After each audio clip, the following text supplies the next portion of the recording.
Welcome back, growers. It is Wednesday? Nope, I didn't change that right. It's Friday, June 6th, and we're here to learn as we grow. Today's conversation is about weeds in the garden, the edible uses, the medicinal uses, and the soil indicators. So, what if I told you the weeds you've been pulling from your garden might be the most powerful plants growing there?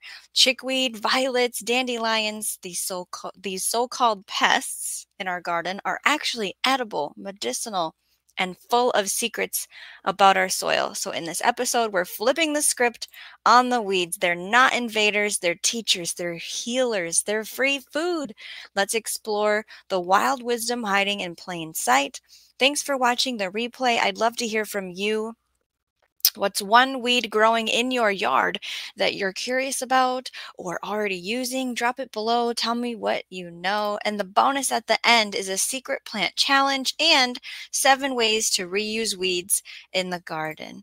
So let's get into it. Useful weeds, their powers, and soil clues. Chickweed, the edible uses are mild tasting, great in salads, make a pesto, or sauteed. They are high in vitamin A, C, and minerals.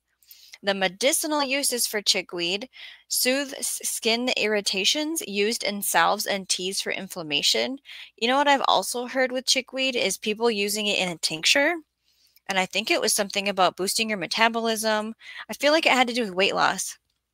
So do your own research for all of these things, of course. Soil indicators: rich, moist, nitrogen-heavy soil, and it indicates fertility. So when we're going through this, we're going to look at pictures of weeds after I go through the breakdown of them. Maybe you can go out and identify them. Violets, the edible uses for the flowers and leaves are edible, perfect in salads, syrups, and teas. Medicinal uses for violets: they are anti-inflammatory, respiratory support, skin healing properties, soil indicator. What are they telling us? That you have moist soil, well-drained soil with good organic matter when you see violets in there. The dandelion. What are the edible uses? Every part is edible. The leaves for salads, if they're young. If they're older leaves, you'd want to saute them. Roots for drying and roasting, for making coffee out of, and then using the flowers for jelly or wine. What are the medicinal uses for the dandelion? A liver detox, a digestion aid, and a diuretic. What is it telling us about our soil? That you have compacted soil. Their deep tap roots help break it up. Plantain. What are the edible uses? I believe we have broadleaf plantain around here. The young leaves can be cooked or added to soups. The medicinal uses for plantain is a wound healer, a bug bite relief. It can draw out toxins, used as a poultice. Poultices, like you chew it up and spit it out, and it's this mushy material. If you're out with your baby and you're in a safe place where things haven't urinated on the plantain and you need to get its boogers, take a plantain leaf, use it as a tissue, right? What is the plantain telling us about our soil? What is the soil indicator? That you have compacted, disturbed soil, often seen in footpaths or poor lawns. What does that tell you about your lawn? We have lamb's quarter. What are the edible uses here? They're highly nutritious leafy greens, often compared to spinach. So for lamb's quarter, medicinal uses, it's a mild laxative. Use it to your power. Mineral-rich tonic, what is it telling you in the soil? Fertile, well-balanced soil with good nutrients. I feel like lamb's quarter was one that was high in iron. Do your own research. Purslane, the edible uses, crunchy, lemony flavor. Anybody had purslane? Great in salads or stir fries, high in omega-3s. We need that for lowering blood pressure. Medical uses, anti-inflammatory, heart-healthy benefits. What is it telling us about our soil when we have purslane? Disturbed or compacted soil, but grows in a variety of conditions. Do you have it around you? Creeping Charlie. I hear like this is a worst enemy of gardeners, right? Edible uses for Creeping Charlie: aromatic, minty leaves used sparingly in teas and pestos. Medicinal uses for Creeping Charlie: historically used for coughs and colds. What? I don't know what form of it. So that's something I want to look into in a lot of the plant books that I have. that I don't have on a shelf behind me today because this was a hurry up kind of a show. Soil indicator, moist, shady areas often shows poor drainage or overwatering. Here's a reminder, if you like what you're learning, tap the like button. Don't miss a grow. Subscribe. If you know a gardener who'd love this, share the stream. We're going to keep on going. Red clover. Beautiful red clover. What is the edible uses? The flowers can be used in teas and infused in honey. If you haven't seen our infused honey video, top 5, changing your life, infused honeys, check out our video on the replay. Red clover, medicinal uses, hormone balancing, blood purifying herb, soil indicator. What is it telling us? It's a nitrogen fixer. It's adding fertility to the soil, so let it be. Shepherd's purse. What are the edible uses for that? I'm not even sure I know what that is. Young leaves in salads or stir fry. When we look at the images of weeds, hopefully it'll pop up because I have a lot of images. Medicinal uses. Helps stop bleeding. Used in herbal first aid. Soil indicator. Disturbed soil. Often seen in transition areas. So that was shepherd's purse. And then in the parentheses of all of these, I've put the Latin name. We have mallow. Edible uses. Leaves, flowers, and immature seeds are edible. Mucilaginous texture. Great for thickening soups. Well, when they use that word, I'm not sure. Mallow. Medicinal, I should say. Medicinal uses. Soothes mucous membranes and digestion. The soil indicator. Dry or compacted soils. And survives drought well. Now, let's say hi. Gandalf is going to be putting us on the replay. Thank you for the, hope you have a great live stream. A note, Miss Sharon has made it to our show, and so has Dave Knight. It is so good to see you guys. We are going to run through the information because we have places to be. So the bonus, we'll talk about after we do some show and tell here. And again, thank you all for being here, and thank you for watching the replay. It's a great topic. We're going to do the best we can here. This button. So dandelion, we all know what that looks like. Usually we talked about how all parts of the plant are edible, that it's anti-inflammatory, antioxidant, anti-diabetic, immune boosting, cancer preventing potential, and then it alleviates erosion. It has calcium and zinc in it. And, you know, the seeds are light and fluffy, so it can take over very quickly, right? Wild mint is another one on the list. Ooh, I want to show pineapple weed for sure. I stopped sharing because I thought I wasn't gonna find a good one, but I found a good one right away, so let's pull it back up. Pineapple weed is a fun story.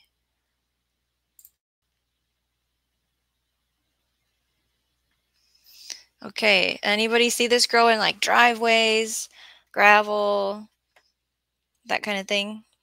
It kind of looks like chamomile. Embrace the delightful aroma and charm of wild chamomile. So I know it as pineapple weed. Can I get rid of this thing? There we go. So you could harvest the leaves or blooms for an herbal tea. It makes the tropical pineapple smell when crushed. Popular for bees. I had someone close to me eat this, and the person in charge of the person didn't know if it was good or bad. And so they called somebody, and they were like, this is used for upset stomachs, is what we've been told before. Here's the purslane. Now, I've never had mine flower. Is that real? Wow, the flowers are yellow. Unlock the nutritional powerhouse and culinary versatility of purslane. It's 5 times more omega-3 fatty acids than spinach. And I'm not a spinach gal, so I'll have to try me some purslane. Looking for ways to use it. Delicious salad, pestos, and chimichurris. Wow, it's drought tolerant too. Here's the wild violet we were talking about. I definitely have a lot of these around. Anybody use them? Oh, Miss Sharon hasn't seen a true dandelion in years. We have them all over here in Minnesota. Dave says, yep.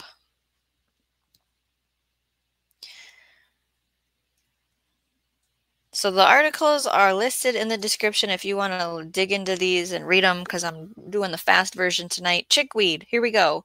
I have chickweed.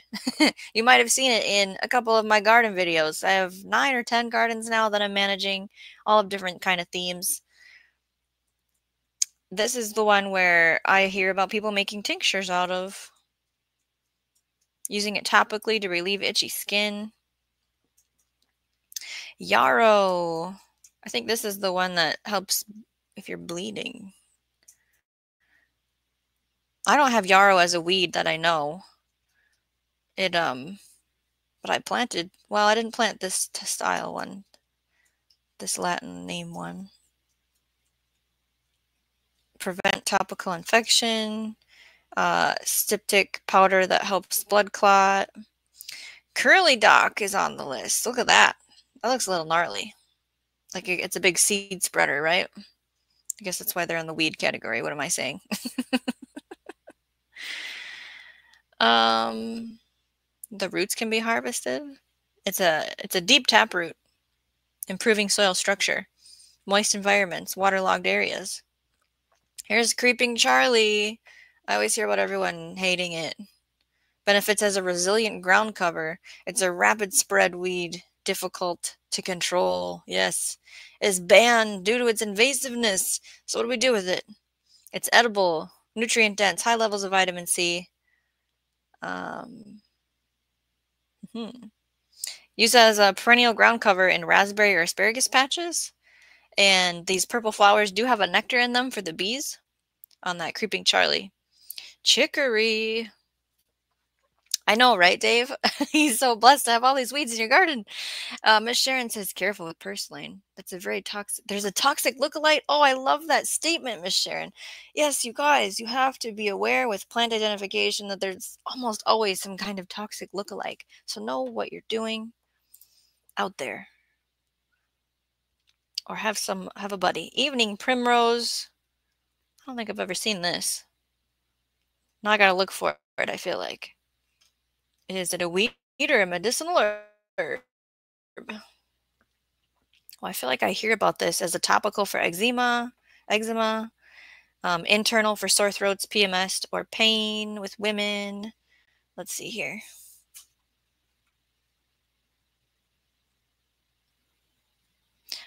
This is the name Self-Heal, Prunella vulgaris. Spiky flower. St. John's wort, we hear about that a lot. Looks big, like tall.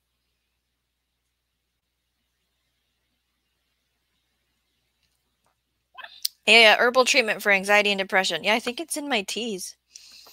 Some of the teas that I have. Wild blackberry is a weed, you guys.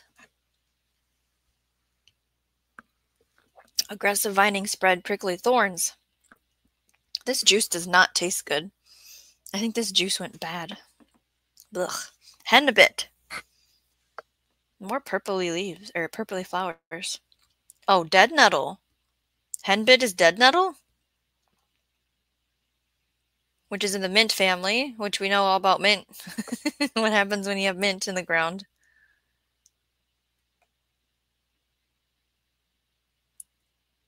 I don't even know what this is. Marstal? Never heard of that. This beneficial weed page, it's 41, and I don't know what number we're on. But we might have to move on to 7 ways to reuse weeds if we can't get through all this. Hairy bittercress. Oh, Miss Sharon says, no, dead nettle and hennebit are 2 different plants. Okay. So stinging nettle is not dead nettle, I'm guessing. Like, why does everything have to have similar names? Transform hairy bittercress into a tasty and nutrient-rich culinary delight, it says, for spring. It's the mustard brassica family. It's peppery, but not bitter. Lots of seeds, it says. Burdock.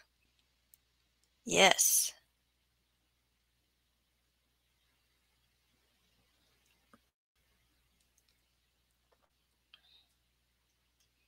Can help your soil, your health, and your kitchen. Roots are harvested in the first year. They're 3 feet deep. Holy moly. Goldenrod. Here we go. We hear about that a lot. It is confused with ragweed all the time. Yes. The astringent plant is said to help reduce runny sinuses. Use fresh or dry in teas, tinctures, gargle, and infusion for a sore throat. If you don't want to consume goldenrod, you can always keep it as an ornamental flower or dried flower in autumn bouquets. Fleabane.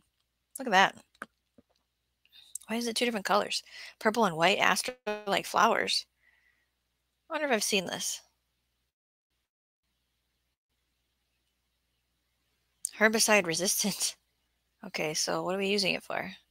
Forage for cows, deer, and other herbivores. Okay. There's a folklore, hasn't been validated, for deterring fleas and gnats. Herbal remedy is used topically and internally as an antimicrobial and anti-inflammatory for headaches, colds, coughs, and fevers. The whole plant can be boiled and blended into balms or salves to apply to the skin, and that was called fleabane? Yeah, fleabane. Oh, Diva in the Dirt is here. My mom loves lamb's quarters. That's one I want to try this year. Thank you for listening while you shape your bread. Diva in the Dirt, Miss Sharon sees you. Keep on going. Pokeweed. Look at that. It's a treasure for pollinators and wildlife, apparently. It's controversial. Does anybody have pokeweed?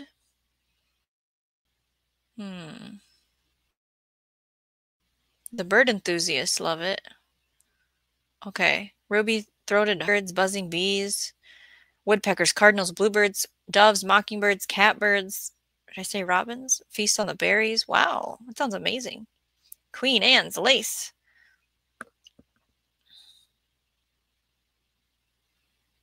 Nicknamed Wild Carrot. Brandon is here. Gave a like. Shawnee, be blessed. Thank you for coming on in and giving me a like. Appreciate it. We're just doing a quick live about weeds in the garden. It brings in beneficial predators, syrphid flies, parasitic wasps, ladybugs. We love that. We talked about that in our companion plants live stream. Check that out on the replay. Oh, wow. The mature flowers make delicious fritters? I'm not a fritter gal. Many florists harvest stems to use in bouquets. The plant is also used in folk herbalism for easing cramps, gas, and bloating. Queen Anne's lace is mistaken a lot for the poison hemlock. So again, like Miss Sharon said, understand what its evil nemesis is, okay? For all of the plants we are discussing. Cleaver. Sticky Willy? Herbal remedy. Let's see what that does. The cleaver sticks to your pant legs. The wild plants are traditionally used as a diuretic and blood cleansing properties. They grow low. Prepare them similarly to the stinging nettle. Boil and dry. Boil or dry. If you have a... Good grief, hold on.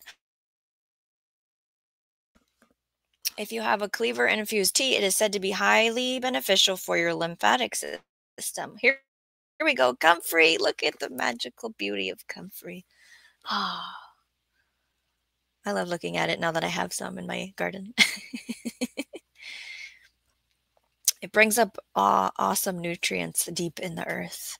And we use it as a chop and drop, a bioaccumulator of minerals and nutrients, adding it to your compost pile, using it in, it doesn't say on here, but you can use it in salves or use it in a liquid fertilizer, which we're going to talk about in the 7 ways to reuse weeds here next.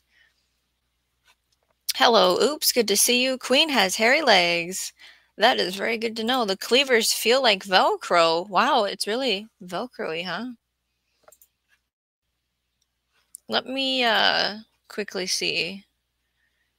What do we have here? Sheep sorrel, nettle. Nettle is one of those fantastic things that you should take with you on a deserted island to survive. Wild mustard, milkweed,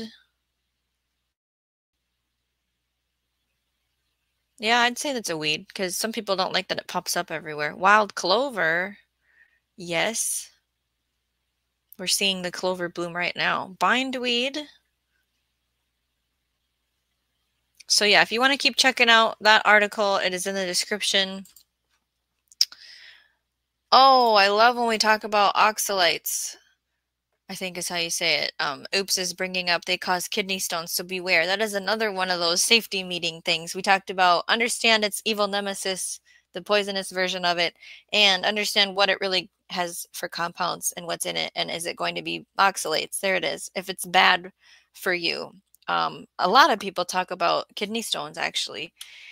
So take what we're saying, do your own research, make an educated decision, okay? But let's talk about ways to use the weeds that isn't eating it. So we don't have to worry about that. Let's do that. 7 ways to reuse weeds in the garden. So we have the green matter compost. Let's bring this up.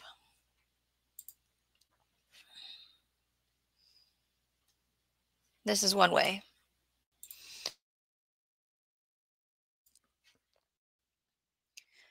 So when we're composting, we have 2 kinds of matter, greens and browns. Green matter has more nitrogen and decomposes quickly, where the brown matter is more the carbon and decomposes slowly. So we can add green weeds to the compost pile. Only plants that are free of seed heads and rhizomes. Understand, like you could be spreading things you don't want to spread, okay? So the young weeds that haven't flowered yet. Make sure the rhizomes are fully dead before putting them on. And with that same sentence here, brown matter compost, right?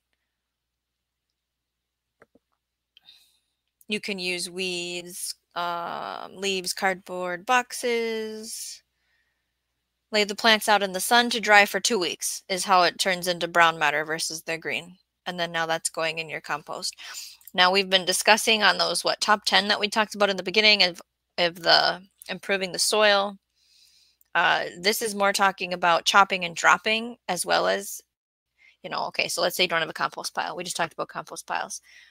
We talked about the soil health indicators. We're going to get more into that too. And then the chop and drop method. Again, if it doesn't have a seed head. You can use your trusty stirrup hoe. It's fantastic, long-handled tool, so you don't have to be bending over. Makes a clean cut at the base of the plant, and you just leave it there. You chop and drop it. One caution here is if the weed can root from even a tiny cutting, don't chop and drop those. So like Bermuda grass, English ivy, mint, the pieces of these plants can develop roots and grow back. So you should remove them from the garden entirely. And then the soil health indicator. We've talked about these as we went. Wood soil thrives in certain areas. And what is it telling you if you see wood soil? That the soil is acidic and the bed is shady. We went through each of these for the 10 weeds that we discussed. This article is linked in the description if you want to dig into this more. Dandelions seem to pop up everywhere. If they're growing in one area more than others, it's a sign that the soil is poor quality. It's likely low in calcium and organic matter and compacted. So soil moisture indicator is another way to use their weeds. They can show you how moist or dry the soil is. It's pretty straightforward. You can't really see calcium, but we can see moisture. So if the root has dirt all over it, it's moist, right? Pull it out with gloves if you need to. Something with a deep tap root like dandelion. If the root comes out clean, the soil is dry. If the soil has dirt all over it, it's moist, right? And then the edible part of them we did discuss with the safety meetings of do your own research. Here is a quick list again. Bittercress, burdock, chickweed, common mallow, curly dock, dandelion, lamb's quarters, pigweed, purslane, stinging nettle, and wood sorrel. Some of plants like dandelions and purslane are completely edible, while others have toxic seeds or plant parts you shouldn't eat. So again, this is just the tippy top of the conversation. do some research. Now, liquid fertilizer, I feel like, is everyone's. You should all do that with the weeds, right? To create liquid fertilizer from weeds, you chop them up and soak them in water with some compost for 2 weeks. Let it sit. Like a weed soup, like we did when we were kids, right? It's not appetizing, but it's amazing for the plants. So if you can't compost, you can't chop and drop, take the weeds out and put it in a bucket of water. Let it sit for 2 weeks with a scoop of compost to get that microorganism action in there.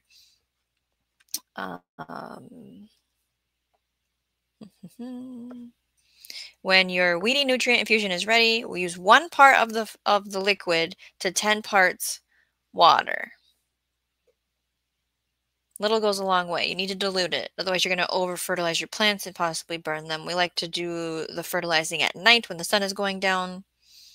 You can keep it covered because we don't want it to be a breeding ground for those mosquitoes, you know, because it's kind of a swamp-like condition.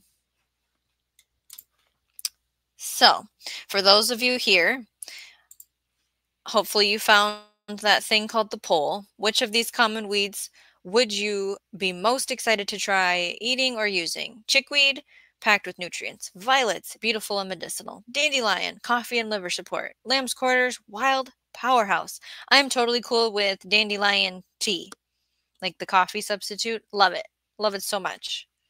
I could drink it every day, no problem. Now, back to the bonus. I feel like the 7 ways to reuse weeds in the garden is a bonus in itself. Here's a fun challenge for you here, for you in the replay. Listen up.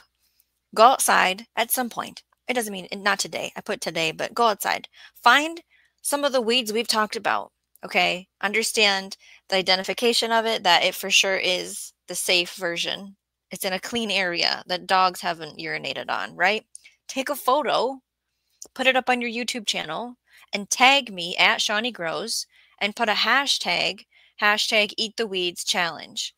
Maybe you want to take a picture of what you made with your weeds. Now, it doesn't need to be a weed hanging out of your mouth, okay? If you've made a dish or a thing or a medicinal, a cream, a salve, a tincture, dried tea, show me that. Show me your cup of tea with the dried plant matter next to it. Let's talk about it. Tag me at Shawneegrows and use the hashtag EatTheWeedschallenge. If you do this, I'm going to be looking and I'll feature you on the next live stream. So when you do the tag and you use the hashtag, I can find the picture. You can do a video. Put something up on your YouTube channel, hashtag EatTheWeedschallenge, and tag at Shawneegrows, and we'll pull them up when we go live again. So when we go live again, we're probably going to talk about a healing garden next. So what to put in a healing garden? What are we healing from? At some point, we're going to do our Gardening Through History episode 2, Ancient Civilizations, Gardens of Power and Purpose. And of course, we need to talk about Minnesota's favorite lady. I'm going to hop into the chat quick to say hi to Bowtie Life in the Garden, Jody Genealogy. Good to see you.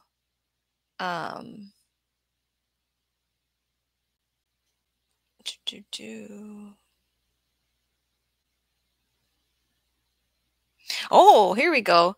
Bowtie Life in the Garden, not to be a contraindication, I think is the word, but a lot of that seems wrong. I've been trying to grow dandelion for tea, but I can't get them to work. Okay, what about smilax, dollarweed, daikon row, and Florida betony? The list that I showed was 41 most common. And Bowtie, you know yourself that Florida is its own beast, right? It has its own 41 list. This is just the quick tippy top of things that you guys have probably heard of, probably have in your area, probably not. It depends on where you're watching from. I am sorry I cannot provide the beneficial weed list, the medicinal use, the edible use, and the soil indicator for everything on earth. If you guys have a recommendation for a book that talks about this category, put it in the comments below.